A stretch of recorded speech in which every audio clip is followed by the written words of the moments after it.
Meshing in data centers has been around for a long time, but traditionally it was just used to increase what we call the radix or the reach of the data center. In an AI data center, we mesh purely to try and relieve congestion and collisions on the network traffic. So inside of an AI data center, where you have hundreds of thousands of GPUs all trying to work simultaneously and communicate together and work as one ginormous, great big brain, we want to try and prevent collisions and congestion on the network.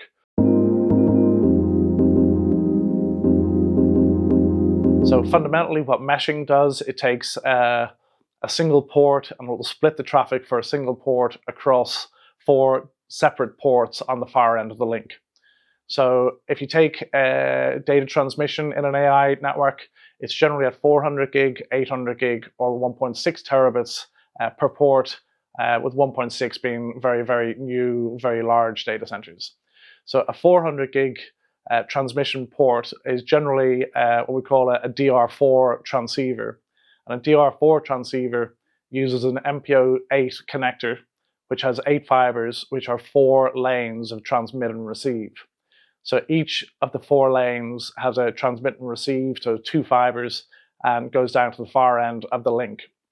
And in meshing, what we do is we take a single DR4 port with its 4 lanes, and then we split it at the far end across 4 separate ports, and we put lane 1 into one port, lane 2 into another port, lane 3 into the third port, and lane 4 into the fourth port.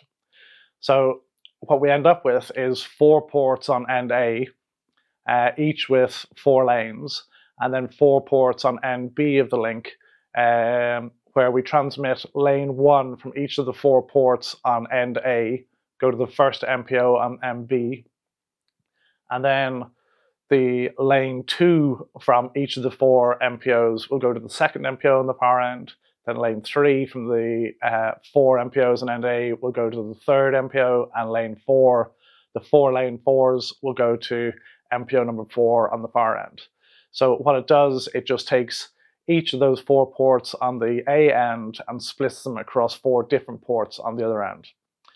Easiest way to think of it is if you take a single carriageway road with traffic, cars on it, and you feed that onto a 4-lane motorway. As the single carriageway road and all the traffic comes onto the motorway, the congestion is eased and the risk of collisions or accidents in the motorway is greatly reduced because there's more space. So when we're meshing though, we have 4 individual roads coming onto the 4-lane motorway, but it'll be very, very rare that each of the 4 roads will be at 100% capacity. So if they're not all at full capacity, as soon as you come onto the 4-lane motorway, again, the congestion is eased and the risk of collisions is eliminated.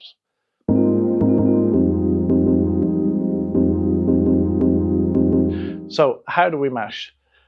Fundamentally, we just need to take 4 MPOs in end A, and then we need to scramble or mesh the fibers to put each of the lanes onto a single MPO on the far end. So the easiest way to do it is we make a 4 MPO patch cord. So it's 4 MPOs in end A going to 4 MPOs in end B, with each MPO with 8 fibers, so it's a 32 fiber MPO patch cord. And then we terminate on end A, all the MPOs are terminated as usual, and then on end B, we shuffle the fibers just so we get lane 1, the 4 lane 1s going into MPO 1, the 4 lane 2s into MPO 2, the 4 3s go into MPO 3, and the 4 lane 4s go into MPO 4. So it's pretty straightforward.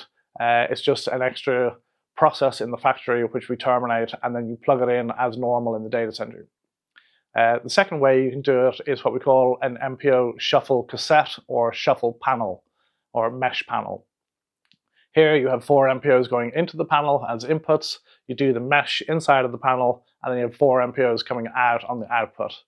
And then the last way you could do it, which would be mainly in the same row, if you're going from a GPU server rack, for example, to a T0 or leaf or your layer, first layer switch, you could have what we call an MPO shuffle trunk.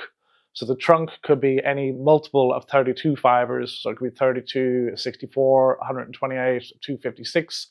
and basically you have the 4 MPOs go in on your 32 fiber. You do the shuffle within the cable, and then you terminate the MPOs in the far end with the 4 individual lanes, so 4 lane 1s or 4 lane 2s, etc. And then that just needs to be multiples of 32, because that's your 4 sets of MPO to 4 sets of MPO. So that's it for meshing for the moment. If you want to know more, we've just released a white paper going through the subject, so please download it off the website or on the link below.